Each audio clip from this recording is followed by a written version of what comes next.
Hoje eu vou falar das duas principais revelações que existem. As duas revelações mais importantes para a sua vida. Alguém tem ideia quais são essas duas revelações mais importantes para a sua vida? Pode falar. Deus nos ama. Que Deus nos ama. As duas mais Que ele importantes quer da usar nossa a vida. gente também. Que Ele quer usar a gente. O que mais? Vocês acham algo diferente? Amém. Isso. Tem totalmente a ver com essas duas coisas que vocês falaram. Tem a ver com conversão e com vocação. A primeira revelação é quem Cristo é. E a segunda revelação é quem eu sou. E não é um teste vocacional, não é um psicólogo, não é um professor que vai te dizer essas coisas. E eu queria te falar que o diabo ele deseja te afastar dessas duas coisas. Deseja afastar o ser humano de duas coisas principais. O diabo ele deseja afastar a pessoa da revelação de quem Cristo é. E depois que, pela graça de Deus, você conheceu Cristo, você teve essa revelação, talvez depois disso, a coisa que ele mais vai te afastar de ter revelação é de quem você é. E porque, sabendo quem você é, você vai descobrir qual é o propósito da sua vida, porque Deus te criou. E se você souber o propósito da sua vida, você vai ser usado por Deus de forma poderosa. Então o diabo quer te afastar disso. Ele sabe que se você for o que Deus te criou para ser, você vai ser uma bomba. Você vai ser uma bomba na mão de Deus. E aonde você pisar, vão coisas sobrenaturais podem acontecer. Então ele vai te tentar fazer com todo o exército do inferno vai ser colocado contra você, para você não descobrir a sua vocação, para você não descobrir quem você é, qual é o seu propósito. Porque o diabo ele fica feliz se você até beleza, você foi salvo, você descobriu quem Jesus é. Você descobriu o amor de Jesus, você descobriu que ele morreu na cruz por você, que ele ressuscitou e beleza, você vai pro céu. Beleza, beleza, tranquilo, ele perdeu metade do jogo. Mas ele vai ficar super em paz se você é um salvo, uma pessoa que conheceu a Deus, mas ainda não sabe quem você é, você não é usada por Deus como deveria. Ele está em paz, porque você não está atacando o inferno, você não está provocando nenhum estrago no reino das trevas. Enfim, e é a pergunta que eu deixo, na verdade, para você refletir já. Você tem sido uma bomba nas mãos de Deus? Você tem causado estrago no império das trevas? Reflita isso. Porque a Bíblia fala, né? Que as portas do Hades, as portas do inferno não prevalecerão contra a igreja. Mas a pergunta que tem que ficar para você é: você tem atacado o inferno ou o inferno tem te atacado mais? Quem tem prevalecido nessa história? Você tem prevalecido como igreja ou o inferno tem prevalecido na sua vida às vezes? Você enxerga mais derrotas do que vitórias? Você enxerga às vezes mais prisões do que liberdade? Você enxerga mais fluidez do que coisas travadas e sem rumo? O que você enxerga mais? É isso que eu quero que você tenha revelação hoje. Porque talvez você não esteja plenamente no seu propósito, cumprindo a sua vocação. E eu mesmo estou precisando de um pouco disso. Estava conversando com a Sara aqui antes. Eu estou precisando muito saber qual é o rumo que eu vou tomar no meu mestrado. Eu preciso da mão de Deus me guiando nesse período da minha vida. Eu preciso saber para que Ele me criou. Gente, seria idiota da nossa parte pensar que Deus não se interessa com essas coisas. Que Deus não está ligando para qual matéria você vai fazer no próximo semestre. Deus, é claro que Ele se importa. Seria idiota você pensar que Deus não se importa com qual vai ser o seu tema de TCC. Seria idiota. Deus se importa sim, Ele te criou, Ele pensou em qual é o projeto de TCC para você. E Ele pensou em qual é o projeto de mestrado para eu fazer também. Ou às vezes eu nem terminar o mestrado, às vezes falam: Mateus, eu só te criei para você fazer 6 meses de mestrado. Vai ser o suficiente. Daqui você vai para Uganda. E a gente precisa ser aberto, sabe, aos ciclos de Deus. Por que Deus não pode fazer isso? Ele pode. Por que não? Porque na nossa mente a gente, não, eu preciso terminar a faculdade, não, eu preciso não sei o quê. Não, cara, Deus ele é muito maior do que a gente imagina. Às vezes, não, todo mundo vai fazer fundamentos de gramados com o professor tal. Aí Deus vai falar com você, não, faz no semestre que vem. Vai ser com o professor pior. Mas Deus está falando para você fazer com ele. Enfim. E aí, gente, eu não sei se você está sentindo o que eu sinto. Eu sinto que não há mais tempo para perder, sabe, na escolha errada. Não há mais tempo para perder fora daquilo que Deus me criou. Eu preciso ser essa bomba. Eu preciso estar no lugar da fluidez do rio. Eu não quero mais perder tempo com as escolhas erradas. Eu quero estar onde Deus me criou para estar. E quem está sentindo esse tipo de, às vezes? Quem está sentindo esse tipo de confusão às vezes? Tipo assim, eu não quero mais perder tempo. Então, rapidinho, eu queria só ler Mateus 16. Mateus 16, 15. Não vou esperar você abrir. É o clímax do evangelho, do discipulado. Jesus vira e fala assim, pergunta para os discípulos, quem vocês acham que eu sou? Quem eu sou para vocês? É a primeira revelação que Jesus quer que a gente tenha. Então todo mundo ficou meio em silêncio, mas Pedro vira e fala, tu és o Cristo, filho do Deus vivo.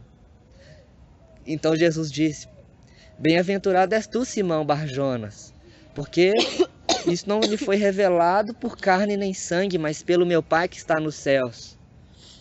Então Jesus vira para ele, você teve uma revelação. O Pai te deu essa revelação de quem eu sou.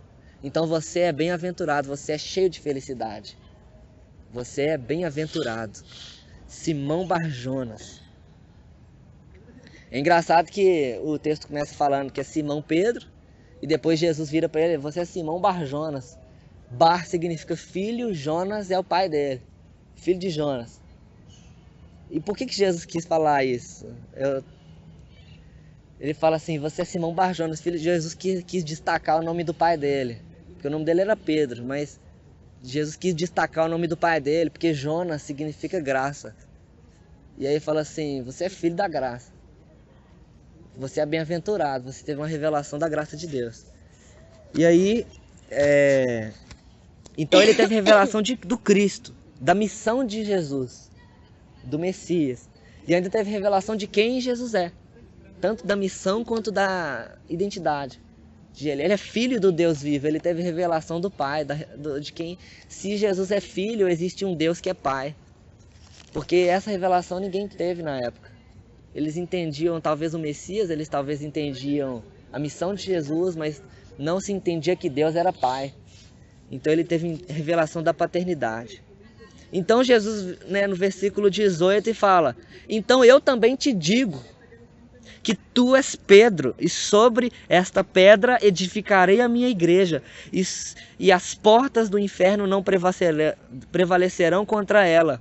Então eu te darei as chaves do reino dos céus, e tudo o que ligar na terra terá sido ligado nos céus, e tudo o que desligar na terra terá sido desligado nos céus.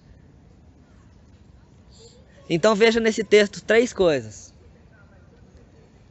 Esse aqui você precisa entender sobre a sua vocação.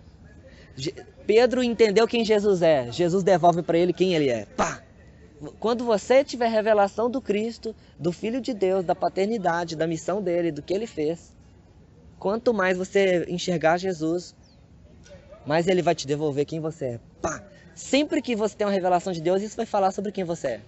Por exemplo, se um dia você estiver buscando a Deus e Deus te revelar sobre a humildade de Jesus, ele está te revelando a humildade de Jesus, porque talvez ele quer que você seja uma pessoa humilde. Ele só te revela aquilo que ele quer gerar em você. Entende? Se um dia ele vai te revelar sobre os frutos, ele quer que você dê fruto. Se um dia ele quiser revelar para você, igual ele fala às vezes muito comigo, da simplicidade de Jesus, que Jesus era carpinteiro, Jesus ele andava com o pé sujo, ele andava de sandália, com uma roupa de pano, de saco, e fazia tudo o que fazia. Por quê? Talvez um dia ele quer me levar para um lugar de simplicidade. onde eu não vou me preocupar com a roupa que eu estou vestindo, mas com o poder de Deus. Enfim, fica atento com o que Deus tem te revelado, porque isso faz parte da sua vocação, e a vocação faz parte, então, 3 coisas. Fala comigo: revelação, limitação, autoridade. A vocação são 3 coisas: revelação, limitação e autoridade. Ele fala para Pedro: tu és Pedro, e sobre esta pedra edificarei a minha igreja. Ele está dando a revelação de quem Pedro é. Pedro, e aquela confissão que ele teve de que ele é o Cristo, de que Jesus é o Cristo, era a revelação que Jesus edificaria uma igreja. E ele vai e fala: e sobre esta pedra, né, e sobre esse entendimento, as portas do inferno não prevalecerão. Isso está falando, né, a revelação da igreja, de quem a igreja é. Mas aí, ele vai logo depois, ele dá autoridade. Ele fala: com a igreja ela tem autoridade para ligar coisas na terra e desligar coisas na terra.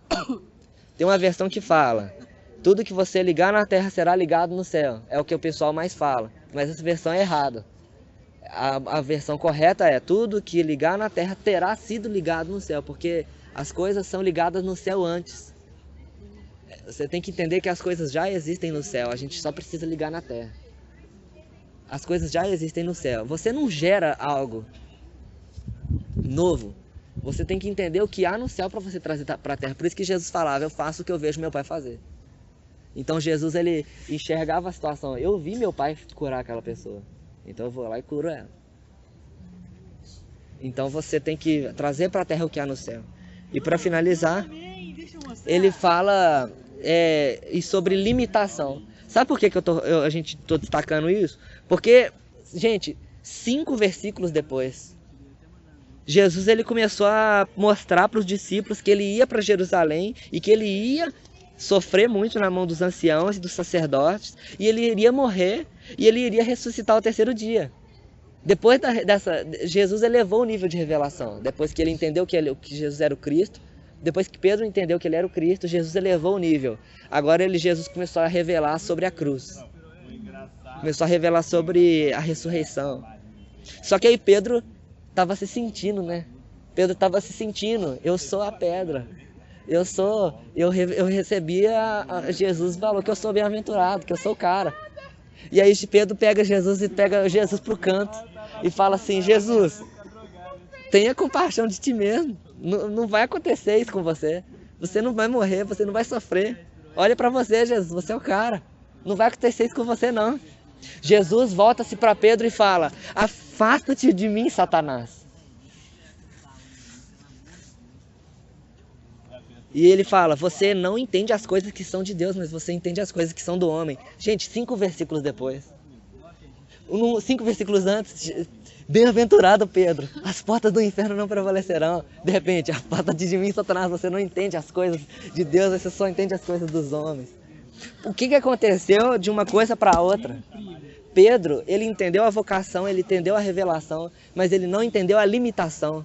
Ele não entendeu que ele era homem. Ele não entendeu, ele começou a dar conselho para Deus. Não, Deus, é assim que faz. Imagina, como é que você tem orado? Às vezes você está dando conselho para Deus. Você tem dado conselho para Deus? Deus, faz isso na minha vida. Ou em vez de perguntar: Deus, o que você quer fazer na minha vida? E eu quero fazer. Porque às vezes você quer dar conselho para Deus. E às vezes Deus está te falando: afasta-te de mim, Satanás. Você não entende as coisas de Deus.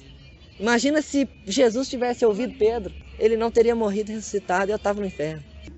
Pessoal, eu estou falando disso tudo porque nós estamos num contexto e a gente precisa ter clareza da nossa vocação. As suas escolhas têm que ser guiadas pela sua vocação. Ou você vai ser uma bomba na mão de Deus, ou você não vai ser nada. Ou Jesus, ele fala: quem não ajunta, espalha. Infelizmente, se você não está ajudando o reino de Deus, você está atrapalhando. Então tenha medo disso. Tenha medo disso. Tenha medo disso. Então fica para nós aqui a revelação. Busque de Deus quem você é, para que você foi criado. Nunca perca de vista a sua limitação. Tenha humildade quem você é, porque sem Cristo você não é nada. Sem a intimidade com o Espírito Santo você não é nada. Gente, tem hora que é muito legal você ver um jovem pregando e cheio do poder de Deus. Mas hoje eu estou valorizando muito mais quando eu ouço alguém falando: eu estou caminhando há 50 anos no Evangelho. Hoje eu estou valorizando muito mais isso. E a pessoa vai, prega e chora quando fala sobre Jesus. Cara, tem 6 anos que eu ouvi sobre Jesus a primeira vez e às vezes eu prego o Evangelho e eu não choro. Eu devia chorar, cara, quando eu falava sobre Jesus. Por que eu não choro como aquele velhinho de 50 anos falando sobre Jesus? Com tanto amor. Porque talvez eu esteja perdendo o meu senso de limitação e aquele velhinho não perdeu o senso de limitação dele. Porque quando você perde o senso de limitação, você perde a sua autoridade. Porque quando Jesus ele fala, tu és Pedro, a palavra no original é Petro. E ele vai falar, e sobre essa pedra é Petra. Petro é pedrinha, é isso aqui, ó. Petros, pedrinha. E Petra é rocha. Petra é rocha, uma rochona. Então ele fala, você é pedrinha, Pedro, você é uma pedrinha. E só que é sobre a rocha que eu construo a igreja. Você é só mais uma pedrinha. Você é talvez aquele muro ali, ó. Aquilo é a igreja. Tanto de pedrinha. Um tanto de pedrinha, uma só não serve para nada.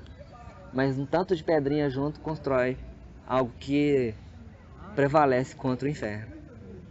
Então, não perca seu senso de limitação. Você é pedrinha. Mas a pedrinha ela só faz sentido se ela se encaixar no lugar certo. Se eu encaixo uma pedra ali e uma pedra no lugar errado, o muro despenca. E talvez isso tenha acontecido no reino de Deus por causa de você. Busque revelação de Cristo, busque revelação de quem você é. Não perca seu senso de limitação para você viver em autoridade e você poder ser uma bomba na mão de Deus. Nós precisamos ser uma bomba na mão de Deus. Nós precisamos ganhar vidas. Nós precisamos ser usados por Deus. Amém? Amém. Feche seus olhos. Abaixe sua cabeça. Jesus, obrigado pelo A2 de hoje. Eu oro, Pai, para que essa palavra finque no nosso espírito, no nosso coração. Pai, que a gente não saia daqui e essa palavra não seja roubada de nós. Pai, eu oro para que a gente não perca a noção da nossa limitação. Que a gente nunca deixe de ser humilde, Pai. De depender do Senhor. Eu oro, Pai, para que cada um aqui não tenha coragem de sair de casa sem orar, Pai. Não tenha coragem, Pai, de ministrar algo, Pai, sem antes ter orado, buscado ao Senhor. Pai, que a gente nunca esqueça da nossa limitação. Nós somos pedrinhas. Mas nós 5 aqui, nós 6, Pai, nós queremos estar encaixados, Pai, como pedrinhas no lugar correto do seu corpo. No lugar correto do seu corpo, Pai. Em nome de Jesus, Pai. Nos encaixa. Nos encaixa. Se estamos no lugar errado, onde estamos mais atrapalhando do que ajudando, nos tira de onde estamos e nos coloca no lugar certo, Pai. Nós te autorizamos a nos deslocar, Pai. A nos tirar de onde estamos e nos colocar no lugar correto. Nós autorizamos você, Jesus. Ainda que doa, ainda que cause uma confusão na nossa vida, ainda que mude nossos planos, ainda que cause uma confusão onde todo mundo achar a gente louco. Pai, nós te pedimos, nós queremos ter autoridade, Pai, sobre as nações, sobre Belo Horizonte, sobre o UFMG. Nós queremos, Pai, nos coloca no lugar certo. No nome de Jesus. Amém? Amém? Você teve coragem de falar amém? Você teve coragem? Amém, então. É isso aí, pessoal. Seus olhos estão desviados. Eles não estão olhando para o foco, eles estão olhando para outro lugar. Você está desviado. Os nossos olhos têm que estar em Cristo. Os olhos de Deus estão em Cristo. Os olhos dos céus inteiros, dos anjos, dos seres, das árvores, dos animais. Os olhos deles estão contemplando a Cristo. Oh. E vamos distribuir isso aqui. Cada um pega um? Cada um pega um.